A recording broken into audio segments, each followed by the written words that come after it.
Good evening, everyone. I'm John OLoughlin, and welcome to my channel. It's called Macduff Lives. And tonight we're doing one of our Wednesday night book reviews. It's a book review of books that are on the book train at screamingospreys.com. The key to my studies is to study the book train at screamingospreys.com. It's maintained by Jumping Mouse, also known as Catherine, who does such a wonderful job for us and for everyone, keeping the calendar up to date over there at screamingospreys.com, and also organizing our playlists. And especially now that YouTube is knocking everything down, we really value Catherine's help, because she is transcribing everything from our original program to BitChute. BitChute doesn't allow you to go live, so we need to record the show and then rebroadcast it. And Catherine does that for us every day. Somebody that works hard behind the scenes to keep Macduff alive. And he certainly is feeling alive. Well, tonight we look at the brothers. And as I was telling Andy before the show, this is the dullest book I ever read. This is the dullest book. Get it? The dullest book. It's about the brothers Dulles. And I know that was bad, but he said I had to tell you. So that's my ba-doom, boom. Where's my drum? Excuse me.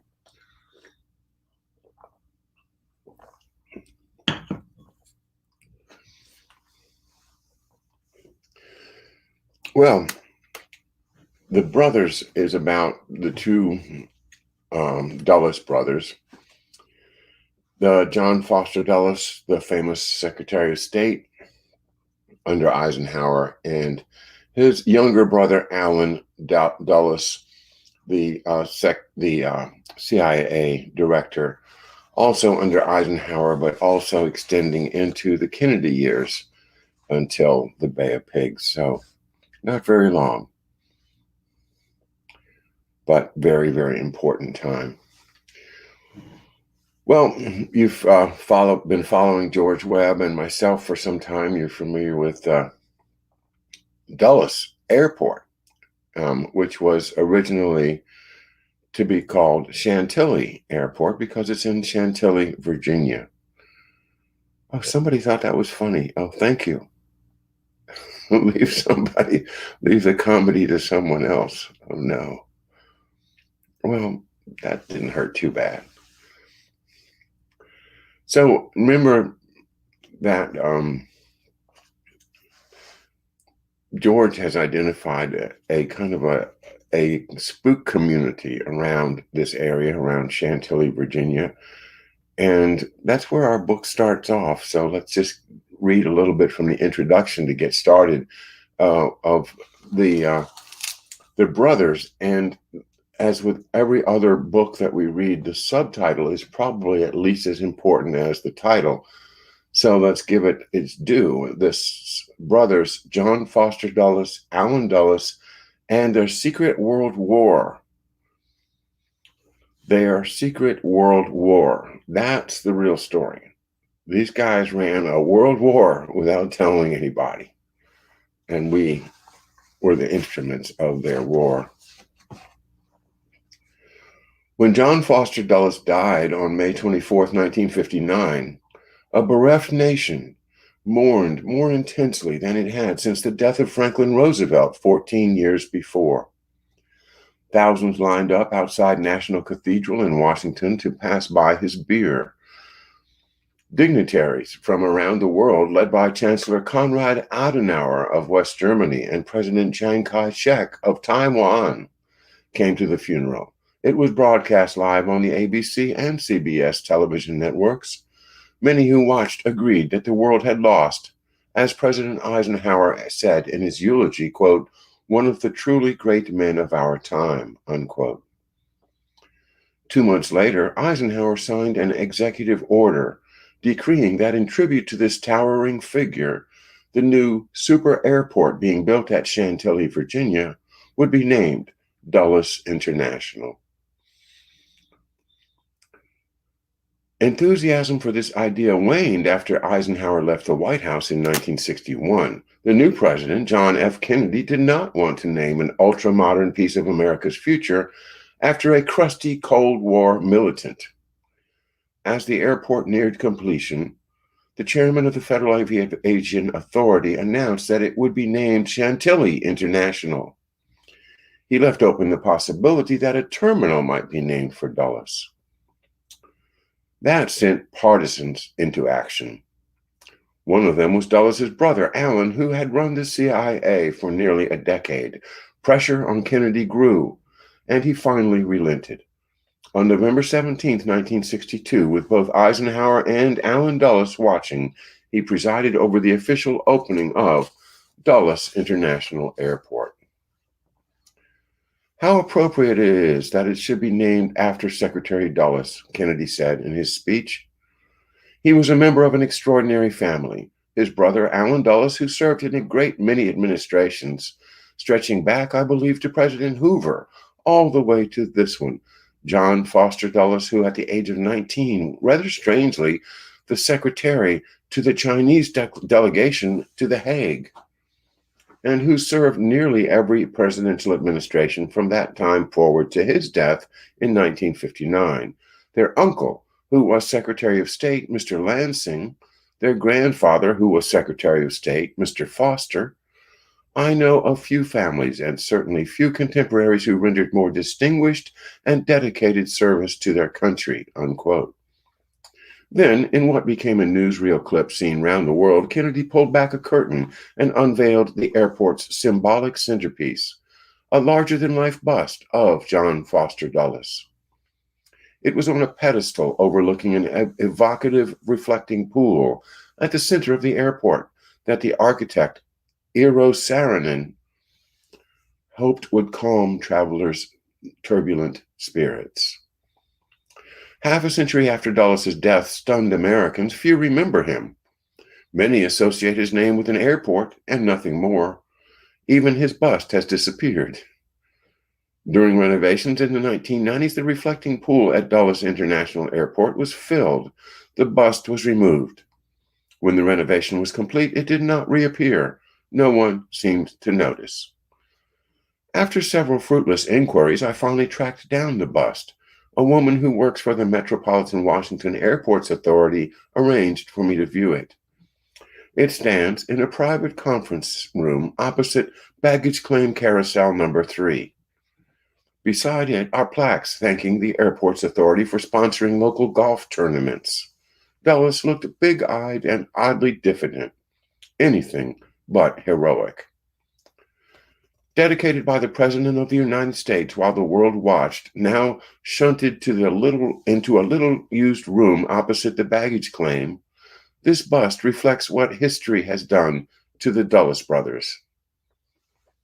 A biography published 3 years after John Foster Dulles died asserted that, quote, he provoked an extraordinary mixture of veneration and hatred during his lifetime, and since his death, in spite of a surge of emotion in his favor toward the end, his memory has remained contentious and intriguing. That memory faded quickly. In 1971, a journalist wrote that although the Dulles name had not been completely forgotten, quote, certainly most of the éclat had gone out of it. John Foster Dulles was, as one biographer wrote, quote, a Secretary of State so powerful and implacable that no government in what was then fervently referred to as the free world would have dared to make a decision of international importance without first getting his nod of approval. Another biographer called his brother Alan, quote, the greatest intelligence officer who ever lived, unquote. Do you realize my responsibilities? Alan asked his sister when he was at the peak of his power.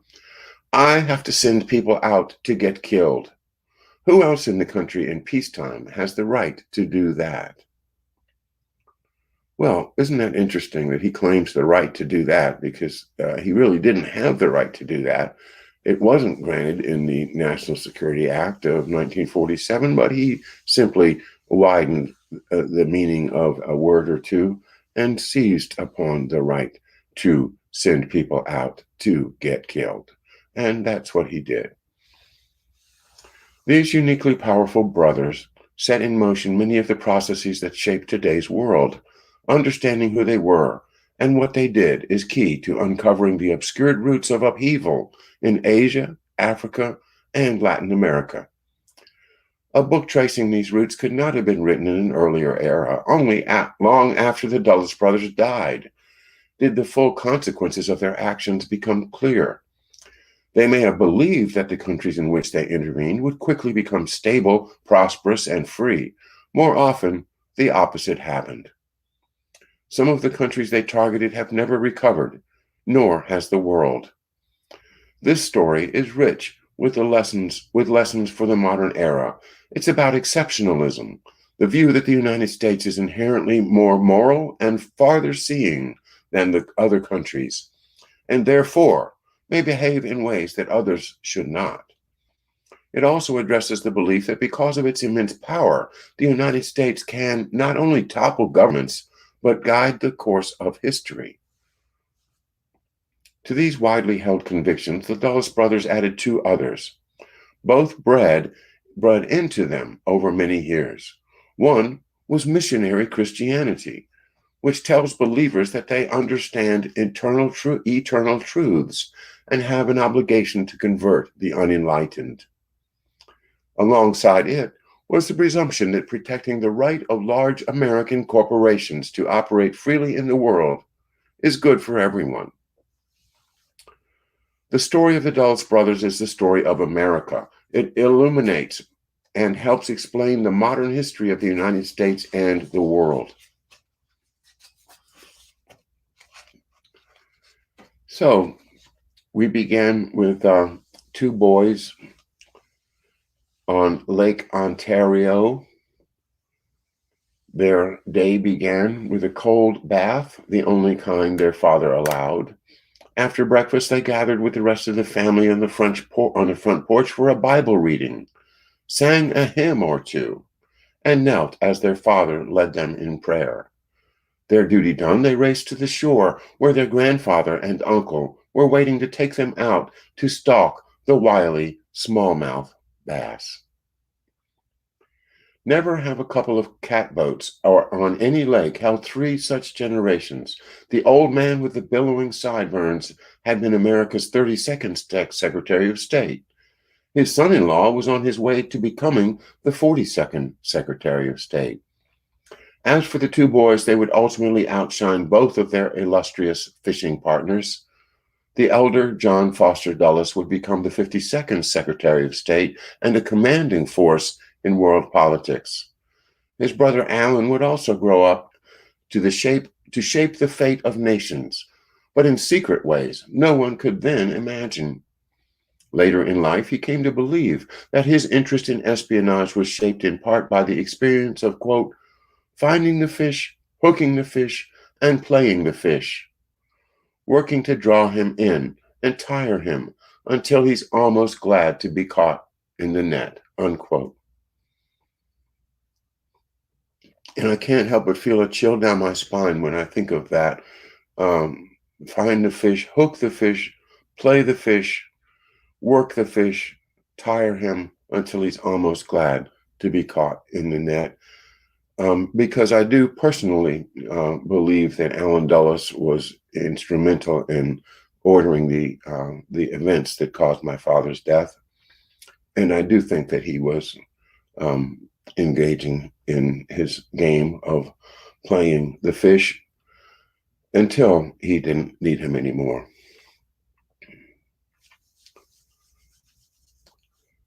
Those morning fishing trips through the lakes and rivers of upstate New York and the afternoons and evenings that followed were a cascade of lessons in American history and global politics. They influenced the boys in ways they could not yet begin to fathom, making them part of the swirl of forces that would shape the United States when, half a century later, it entered its period of greatest prosperity, but also most terrifying dread.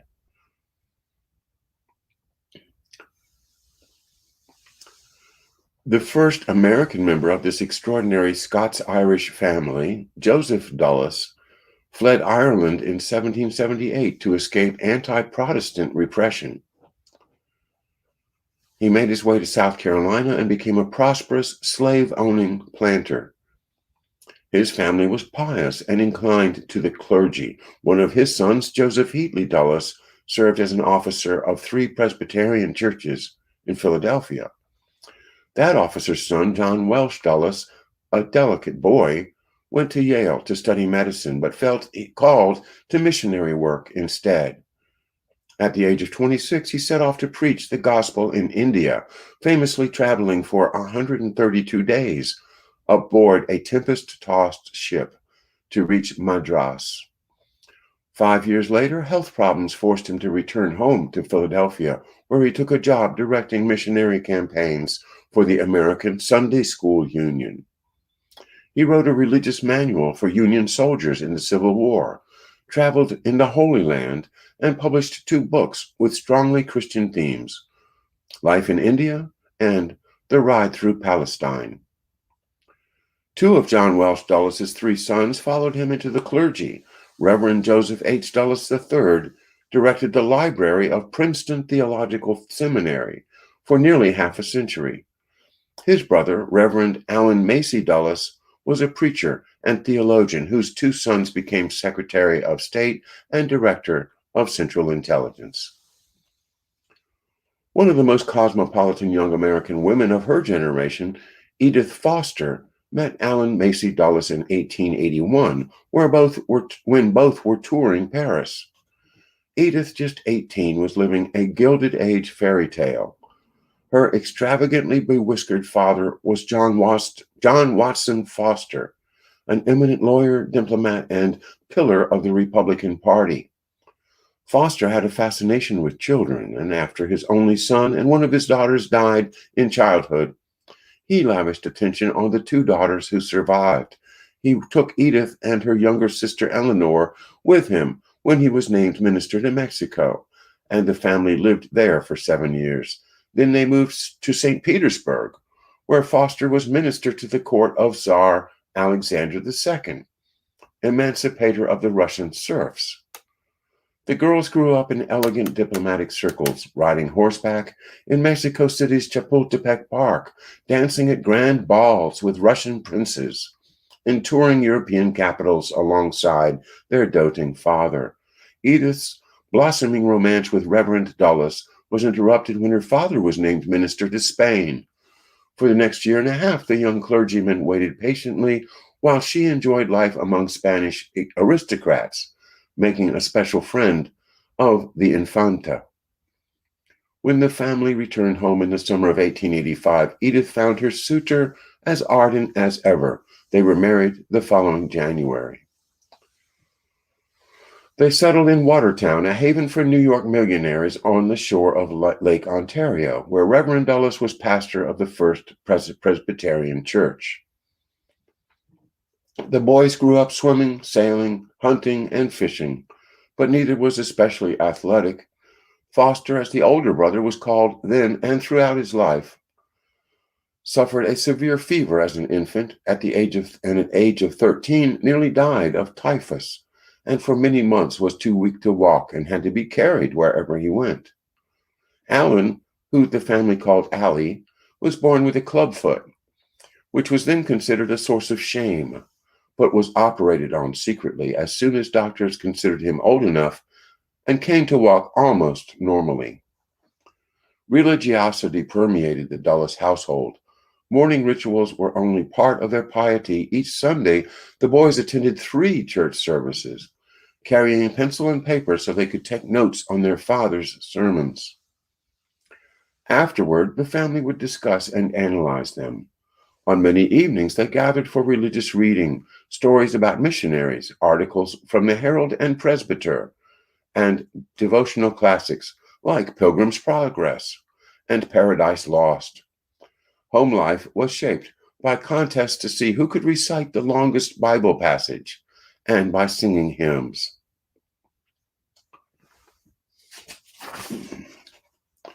Well, that gives you a little taste of how they grew up. I won't linger too much on that. John, here's a paragraph to read about Grandpa Foster.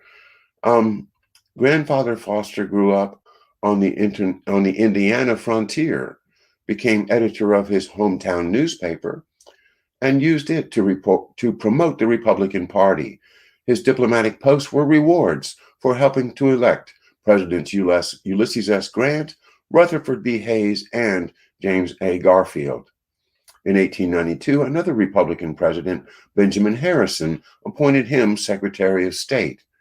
He served just 8 months because Harrison failed to win re-election. History remembers John Watson Foster's brief term as Secretary of State for a singular accomplishment. In 1893, he helped direct the overthrow of the Hawaiian monarchy.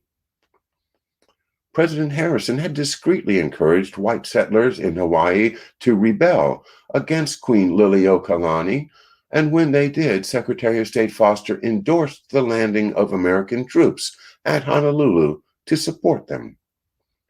The settlers proclaimed themselves Hawaii's new government. The United States quickly recognized their regime, and the monarchy was no more. Quote, the native inhabitants had proved themselves incapable of maintaining a respectable and responsible government, Foster later wrote, and lacked the energy or will to improve the advantages which Providence had given them. Stop for a second for my own philosophical thoughts on that. This is the essence of the morality or lack of morality of the Dulles brothers, right there in a nutshell. The idea that these people that have been living in Hawaii, generation after generation for decades, if not hundreds of years, were lazy. They were not doing anything. They were just existing. And that's not progress. That's not conducting an active, forward-looking, taking care of, or subduing, in the biblical words, subduing nature. No, they were simply living with nature and living quite well, for what history tells us, without the necessity of assistance from the Fosters and the Dulleses of the world. But that is the philosophy, is that they are the vanguard of civilization. They are the ones that know how to make use of the resources of other people's countries. If these Hawaiians don't know how to make use of this country, well, we certainly do. As a matter of fact, we're just going to cut everything down and turn it into sugar plantations. How's that sound? Won't that be great? Well, they actually thought that they were smart, and doing things like that is part of what smart people do. They take cultures that have existed for thousands of years, like in Vietnam, and they destroy them in order to create what they call progress. Pardon me a second.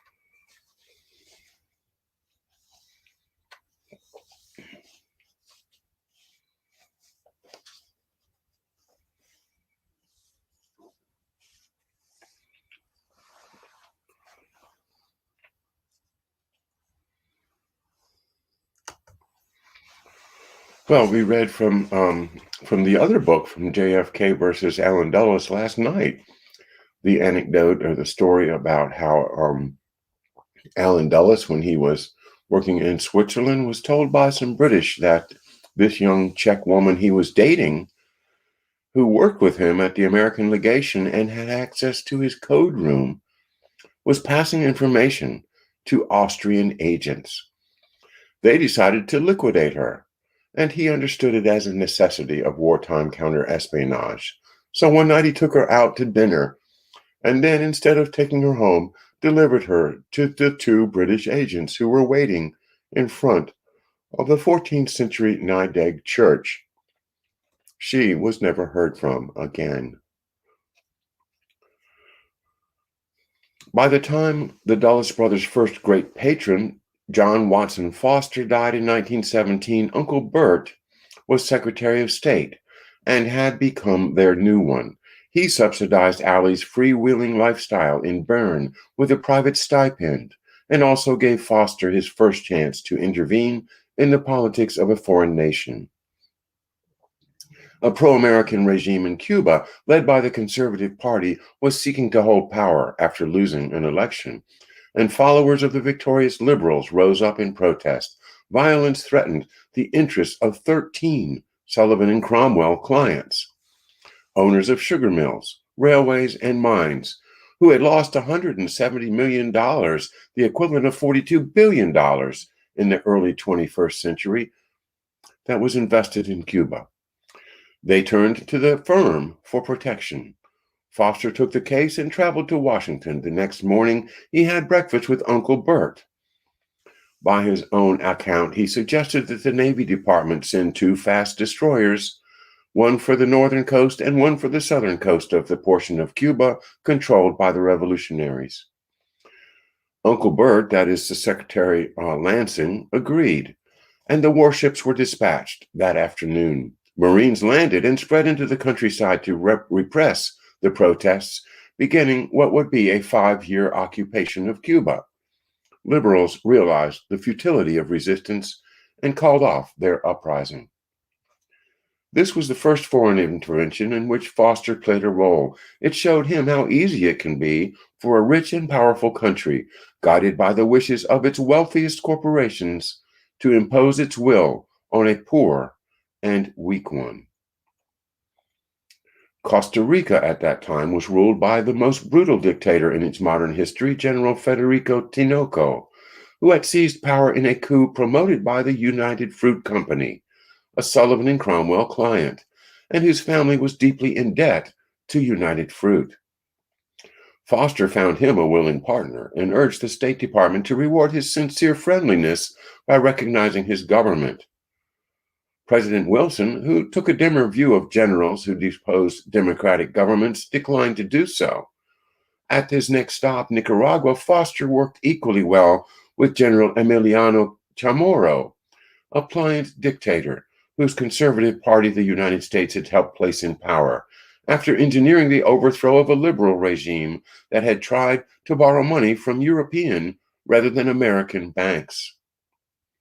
In Panama, he persuaded the regime to declare war on Germany by suggesting that if it did not, the United States might start taking a new tax out of the $250,000 it paid Panama each year to rent the canal zone. Well, there's the beginning of strong arming of smaller countries, especially interesting to look at Cuba so early in their lives.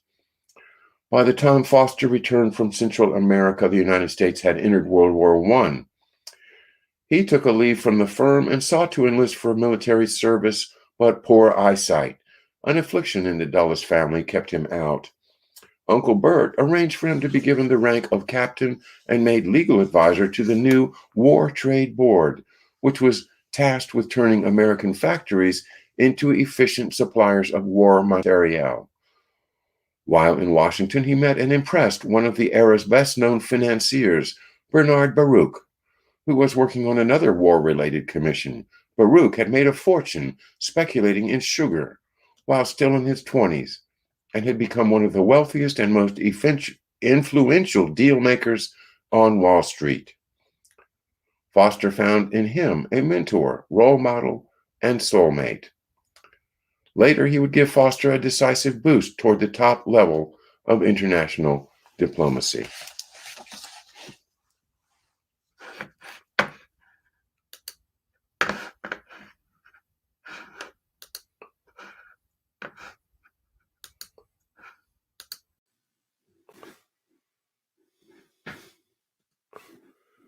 Well, let's just see if that changed the audio. I noticed there was a connection not made, and I apologize for that. So maybe the audio just improved a bit. Let me know if you notice it any better. I appreciate it.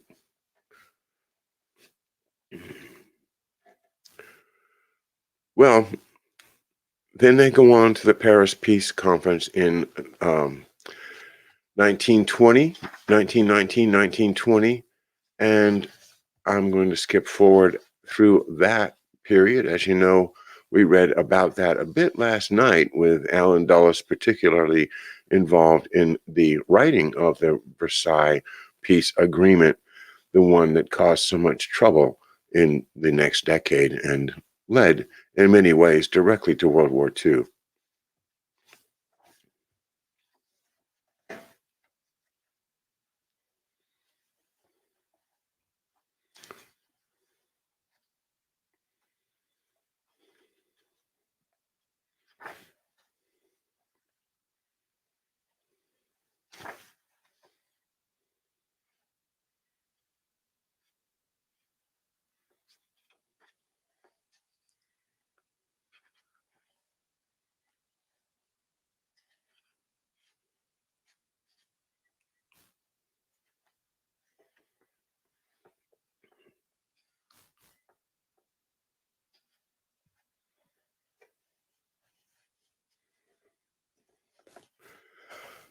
Skip forward to a chapter called A Matchless Interplay of Ruthlessness and Guile.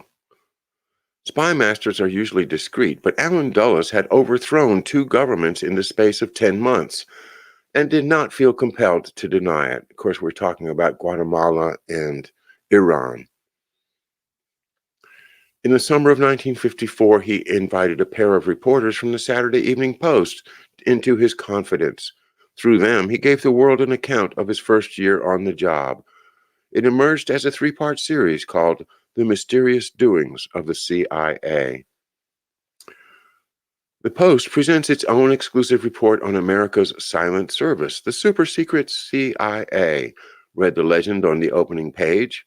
Here, revealed for the first time, are its methods, how it gets its operatives and money, and its accomplishments in Guatemala, Iran, and behind the Iron Curtain. These articles reported that CIA operatives in Eastern Europe were fomenting strikes, mining rail lines, and blowing up bridges. More surprisingly, they made it clear that the CIA had been behind the overthrows of Arbenz and Mossadegh. The reporters, presumably reflecting Allen's views, wrote that Arbenz had been deposed because he was a communist puppet engaged in unbridled subversion of the Guatemalan people, and that he had remained in office. Quote, had he remained in office, we might have faced the necessity of sending Marines to reinforce the Panama Canal and save Latin America. Save Latin America from what? From the Latin Americans. Another CIA triumph was the successful overthrow of old dictatorial premier Mohammad Mossadegh and the return to power of the country's friend, Shah Mohammad Reza Pahlavi, they wrote. These, of course, are Life magazine writers, so they're happy to report the CIA's successes in reinstalling the dictator Shah Reza Pahlavi.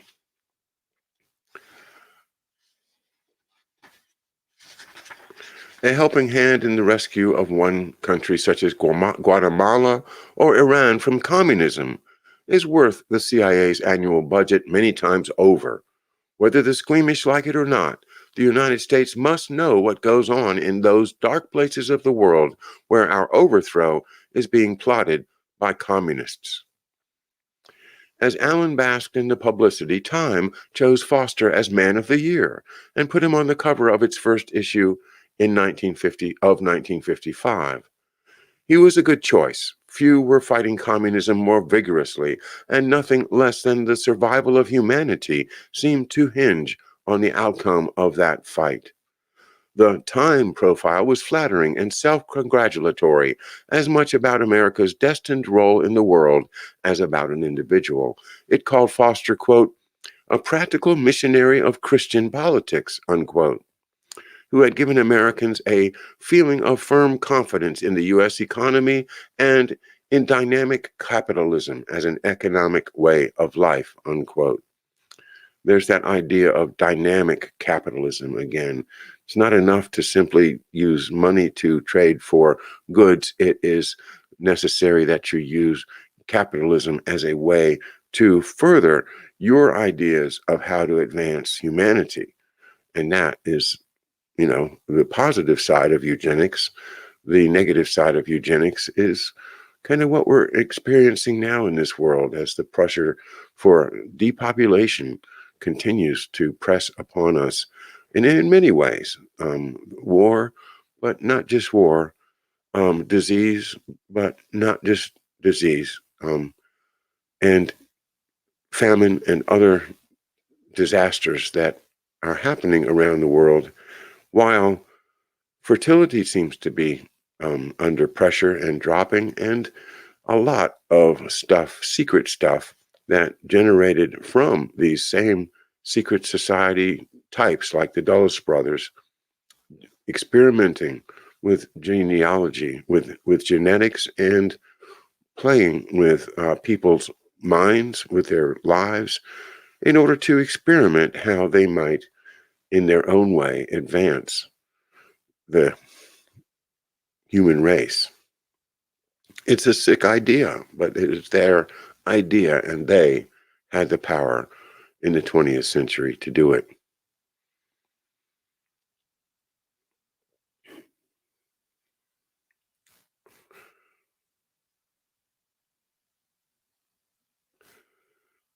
Speak a little bit about Ho Chi Minh.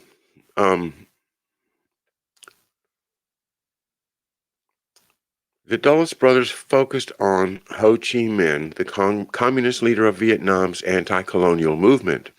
They singled him out not simply because of who he was, but where he was. Europe had settled into its Cold War pattern, and although Foster and Allen still considered it the center of the world, they believed the front line had moved to East Asia.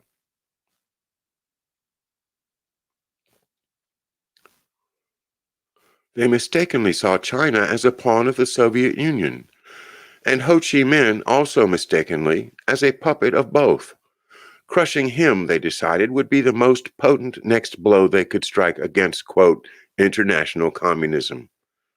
In the decades that had passed since Ho's failed appeal to Woodrow Wilson at the end of World War I, he had become Vietnam's nationalist hero.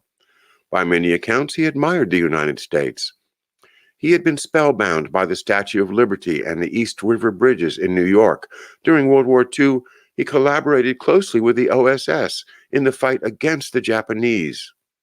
He was a leader of anti-Japanese guerrillas, and in 1945, the OSS dropped a team into his jungle base with instructions to locate and support a, quote, Mr. Who.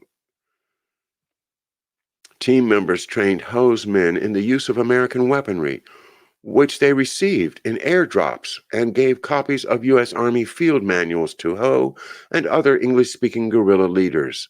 Reports filed by the team members suggest that they were mightily impressed with Ho. When the fighting ended with Japan's surrender in August, the team commander, Major Allison Thomas of the U.S. Army, had a farewell dinner with him and asked him if he was a communist. Yes, Ho replied, but we can still be friends, can't we? A month later, Ho declared Vietnam independent. He became its first leader, and in his Independence Day speech, he quoted American scripture by declaring, quote, all men are created equal. They are endowed by their Creator with certain inalienable rights. Among these are life, liberty, and the pursuit of happiness. In November, he wrote to the new Secretary of State, James Burns, asking him if he could send to the United States a delegation of about 50 of Vietnam youths with a view to establish friendly cultural relations with American youth, on the one hand, and carrying on further studies in engineering, agriculture, as well as other lines of specialization on the other. Receiving no reply, he sent a letter to President Truman asking him to keep faith quote, with the idealistic loftiness and generosity expressed by your delegates to the United Nations Assembly, Mr. Burns, Stettinius, and John Foster Dulles. Quote, the French colonialists, who betrayed in wartime both the Allies and the Vietnamese, have come back and are waging on us a murderous and pitiless war in order to reestablish their domination. This is Ho Chi Minh writing to President Truman. This aggression is contrary to all principles of international law and the pledge made by the Allies during World War II. It is a challenge to the noble attitude shown before, during, and after the war by the United States government and people. Western powers ought to keep their words. They ought to interfere to stop this unjust war and to show that they mean to carry out in peacetime the principles for which they fought in wartime. What we asked has been graciously granted to the Philippines. Like the Philippines, our goal is full independence and full cooperation with the United States. We will do our best to make this independence and cooperation profitable to the whole world, unquote. Truman did not reply, and Ho's letter was kept secret for a quarter century. Meanwhile, American diplomats in Vietnam reported in dispatches that Ho was, quote, the outstanding representative of the native peoples and a wily opportunist known for straddling the fence. Justice William O. Douglas wrote, after traveling through Indochina, that this, quote, tubercular communist was one of the world's most amazingly successful revolutionaries of his era. He was hunted by every French policeman, but never found, Douglas reported. He was a phantom, a ghost, who seemed to move at will, casting a shadow on the French regime. Peasants spoke of him in whispers. The hope of thousands of miserable people went with him wherever he moved.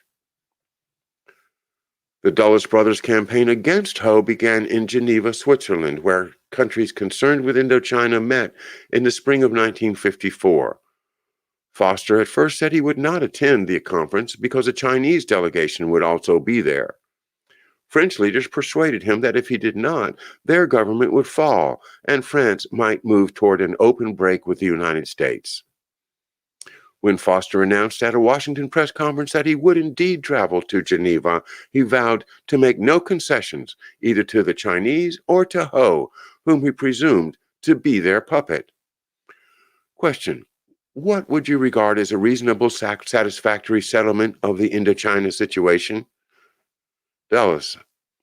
The removal by the Chinese communists of their apparent desire to extend the political system of communism to Southeast Asia. Question. That means the complete withdrawal of communists from Indochina? Dulles. That is what I would regard as a satisfactory solution. Question. Is there any compromise that might be offered if that is not entirely satisfactory to the communists? Answer. I have not thought of any. So, again, Foster Dulles has this black and white view of the world, the Manichaean system of you're either with us or against us, you're either good or bad. And if you're not a card-carrying American conservative and anti-communist, then you are definitely against us. And anybody that calls themselves a communist, well, forget about it. That is the end of them. And that's what the Dulles brothers did over the next 2 decades, was to destroy the government of Ho Chi Minh and to destroy as much as they could of the entire nation of Vietnam using American boys and American money and taxpayer dollars to do so. Well, the next story is about Indonesia, which we're reading about in the other book, which is, I'll be picking that back up again, I think, on Friday. Tomorrow night, we have the trio with Professor Hamamoto and George Webb, always a treat for me, and looking forward to that. I'm going to try skipping through the Sukarno part because we don't need to to go through that tonight. We'll be reading about that some more on Friday. Oh, Lumumba, the terrible story of Patrice Lumumba. I'll take a few minutes to devote to that story. Chapter 9, The Tall Goateed Radical. Bare-chested dancers wearing grass skirts carried a royal visitor aloft through the jammed streets of Leopoldville, the capital of the newly independent Republic of Congo. Throngs shouted their welcome. The object of their adulation, beaming in gratitude, waved from his red leather throne. He was no more prince or king. He was no mere prince or king, but a monarch of global reach. Louis Armstrong, jazz visionary and America's premier cultural ambassador. Jazz was a potent weapon in America's Cold War arsenal, and Satchmo had become arguably the most beloved musician in the world. He had played for adoring crowds across the United States and Europe, appeared in films, made hit records like Mac the Knife, and been the first jazz musician featured on the cover of Time. His joyous music conveyed an image of the United States as an open, happy place. His stardom suggested that American society was free of racial prejudice. Not for nothing did the State Department sponsor his tours. The New York Times called him, quote, America's secret weapon.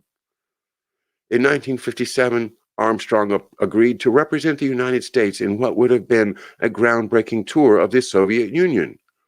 But he angrily canceled when President Eisenhower proved reluctant to support the integration of public schools in Little Rock, Arkansas.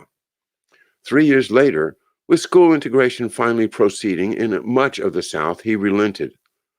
This time, the State Department wanted him to tour not the Soviet Union, but Africa, where long colonized countries were racing toward independence.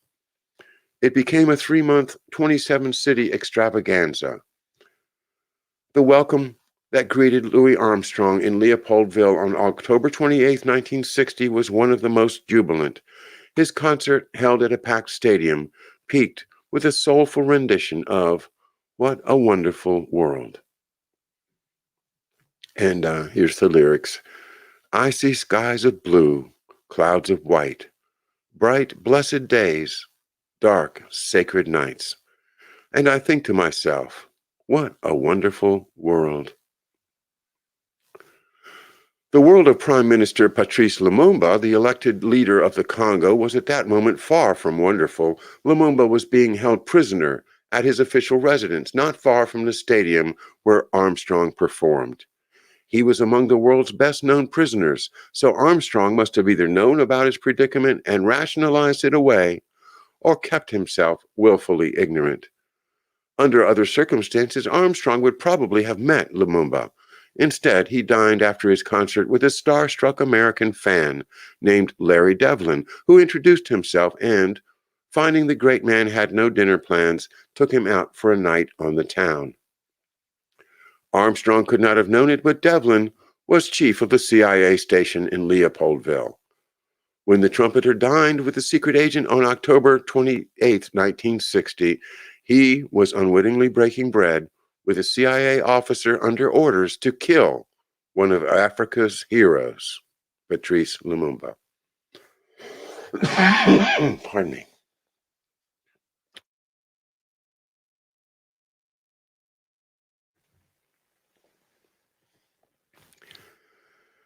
And then, of course, we're running out of time as we get to some of the more interesting parts. But here, on September 19th, Devlin, that's the CIA guy in Leopoldville, received a second, more cryptic cable from CIA headquarters. It advised him to expect a courier called Joe from Paris, who would be carrying orders so sensitive they could only be delivered verbally. A week later, he recognized the visitor as Dr. Sidney Gottlieb, a CIA chemist who had run the MK Ultra mind control project.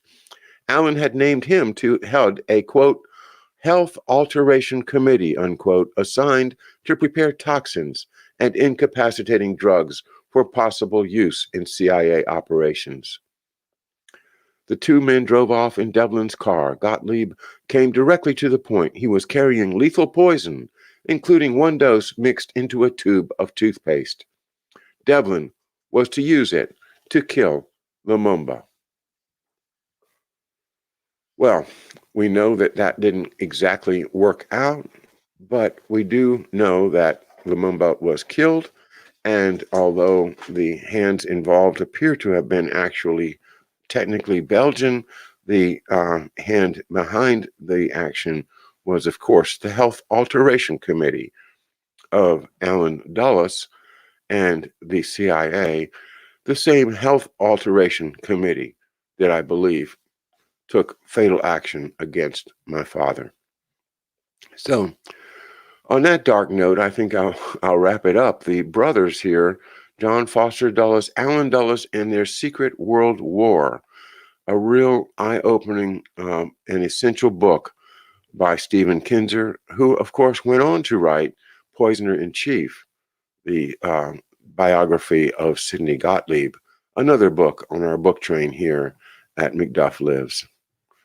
Thanks for being with us tonight.